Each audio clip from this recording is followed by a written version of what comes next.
March the 10th, Hebrews 10:38. The just shall live by faith.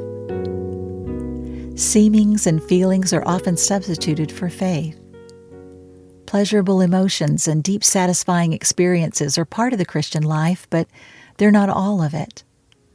Trials, conflicts, battles, and testings lie along the way and are not to be counted as misfortunes, but rather as part of our necessary discipline. In all these varying experiences, we are to reckon on Christ as dwelling in the heart, regardless of our feelings, if we're walking obediently before Him. Here is where many get into trouble. They try to walk by feeling rather than faith. One of the saints tells us that it seemed as though God had withdrawn Himself from her.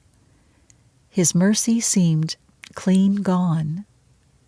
For 6 weeks her desolation lasted, and then the heavenly lover seemed to say, "Catherine, thou hast looked for me without in the world of sense.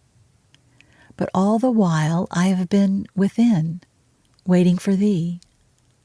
Meet me in the inner chamber of thy spirit, for I am there." Distinguish between the fact of God's presence and the emotion of the fact. It's a happy thing when the soul seems desolate and deserted if our faith can say, "I see thee not, I feel thee not, but thou art certainly and graciously here, where I am as I am." Say it again and again. Thou art here. Though the bush does not seem to burn with fire, it does burn. I will take the shoes from off my feet, for the place on which I stand is holy ground. Believe God's word and power more than you believe your own feelings and experiences.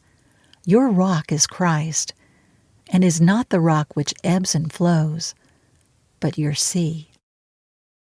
Keep your eyes steadily fixed on the infinite grandeur of Christ's finished work in righteousness.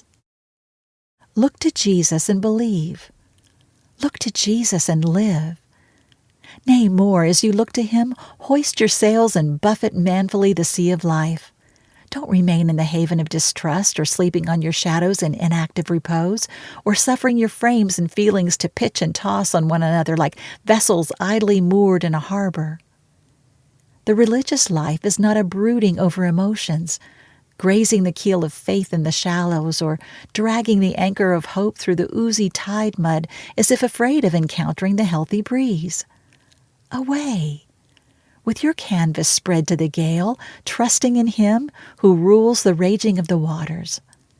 The safety of the tented bird is to be on the wing. If its haunt be near the ground, if it fly low, it exposes itself to the fowler's net or snare. If we remain groveling on the low ground of feeling and emotion, we shall find ourselves entangled in 1,000 meshes of doubt and despondency, temptation and unbelief. But surely in vain the net is spread in the sight of that which hath a wing. Hope thou in God. When I cannot enjoy the faith of assurance, I live by the faith of adherence.